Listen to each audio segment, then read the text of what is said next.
ang muling pagkabuhay ng ating Panginoong Hesus Kristo. So, bahagi ko na isa sa napakahalagang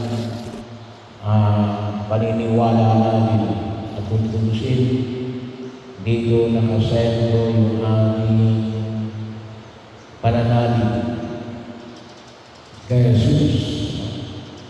Siya'y muling nabuhay. Bahagi yun na kung tutusin ay may mabigat na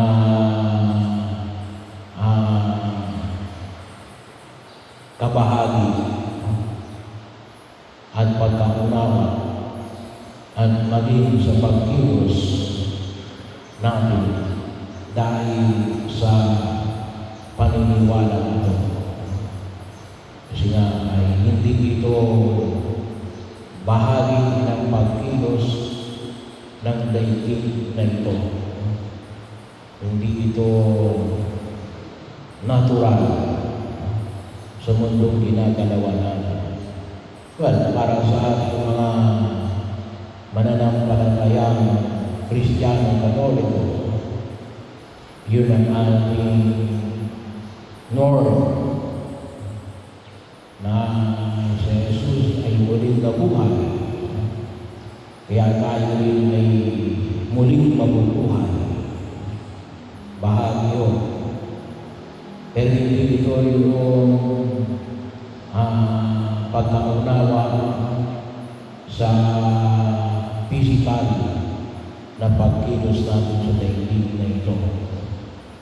Sapagkat ang mundong ginagalawa natin ay nakikita natin na hindi natin nakikita yung muling pagkabuhay. At yun ay sa pamagitan lamang ng ating pananalig. Kaya mabigat yung hamon ay pinahayag sa Jesus. Kasi hindi na siya muling nabuhay. At ang paniniwala sa kanyang muling pagkabuhay ay may hamon sa atin. May hamon sa atin. Ipahayag ninyo. Ipahayag ninyo sa lahat ng bansa ang katotohanan na ito. Kaya nga, yun yung hamon na tayo rin maging signs of resurrection, tanda ng muling pagkabuhay. At kung tutubusin po ay tanda, hindi pang tanda ng langit na may papahayag namin sa daigdig na ito. Kaya sa mga pagkilos natin, ayun naman yung makita, muling pagkabuhay. Si Kristo muling nabuhay. At sabi nga natin ay maging bahagi ng ating pagkahukom sa mundong ginagalawan natin. Kaya kinakailangan natin na malalim na pakipag-ugnayan, lalong-lalo na kay Jesus, na nakita natin muling nabuhay, maging palaging dahan ng pag-asa na pagpapahalaga sa kahalagahan ng buhay. May pahayag yung itinuturo ng may kapal sa gitna ng maraming mga pagsubok at mga hadlang. Kaya nga bahagi din ng ating pagkilos, yung ating inululog. Pagkatapos ng misa, inaanyahan na tayo ay magtanong sa loob ng isang oras bilang pagtugon natin sa panawagan ng Santo Papa Leo na mag-alay na hinihintay, katahimikan para matigil ang gera, magkaroon ng tunay na kapayapaan sa gitna ng ingay na ito.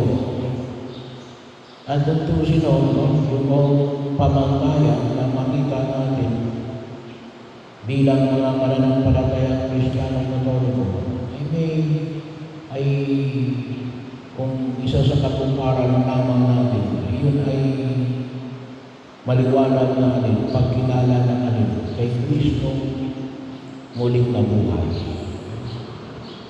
Kaya bahagi yun, no?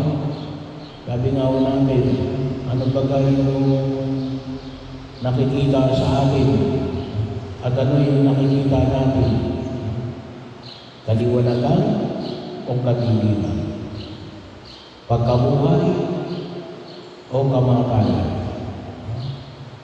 Kaya bahagi yun na makita natin, kanyayari ko natin, pinaalala sa atin natin. Kaya nga yung ating pananampalataya ay hindi natin pinapayagan ng anumang uri ng kamatayan. Bahagi yun na kung saan ay pagpadala mula ako sa sinapupunan ng ina hanggang sa huling sandali ng buhay. Kasi napakalaga ang bahagi yun kapag sinabi natin na si Kristo yung muling nabuhay ay hindi lang mo yung tagumpay laban sa anumang uri ng kalaban. Kung hindi din sila ay tagumpay ng buhay laban sa kamatayan, liwanag laban sa kadiliman, kabutihan laban sa kasamaan, pag-ibig laban sa pagkamuhi. Kaya sabi na natin, ang bawat isa ay inaaniyahan na maging tanda ng tinatawag nating muling pagkabuhay na ito ng ating Panginoong Kristo. Sabi nga natin, medyo may kahirapan, pero kapag nakikita ng tao, ang tao ito ay walang pinanghahawakan, kundi yung turo ng kanyang pananampalataya sa gitna ng krisis na inaharap natin, o kahit na sa gitna ng kamalian ng mundong ginagalawan natin, ipinapakita ninyo na patuloy tayo nagpapakabuti. Bahagi yun. Yun ay isang pamamaraan ng pagpapahayag na si Kristo ay muling nabuhay. Hindi mo kinakailangan na may awang tayo ng mikropono. Pero sana po may magbigay tayo ng inspirasyon, at yung inspirasyon na wala nito ay maging maliwanag na ito. Hinuhugot natin saan? Mula sa pananampalataya natin si Kristo'y muling nabuhay. Kaya napakahalaga yung nabanggit na pagkilos. At ano yung makita natin? Hindi. Yung may mga gawain tayo na tutusin, pwede natin ipagpatuloy, panalangin, yung pagbabahagi natin ang ating mga sakripisyo, pag-aayuno, abstinensya, kawang-kawa, bahagi yun ng pagtugon natin, lalo-lalo na sa mga kapatid natin na hindi na nangangailangan, magbigay tayo ng pag-asa. Maging pagkakataon din yung patuloy natin yan, yung ating buhay panalangin, nawa ay makita natin, huwag tayong tumigil sa pananalangin. At sabi nga natin ay maging bahagi ng ating pagkilos. Ito yung mga kutawagin natin ay pamamaraan ng buhay. Hindi lamang sa espesyal na okasyon. Ngunit sabi nga natin, lifestyle, estilo ng pamumuhay. Na masabi nga, nakikita ko ang Kristong muling nabuhay sa taong ito. Bahagi yun na kung saan ay nawain ko may isa kaluparan natin sa pagkahat natin sa daigdig na ito. At panalangin natin, panalangin kasi hindi mo madali.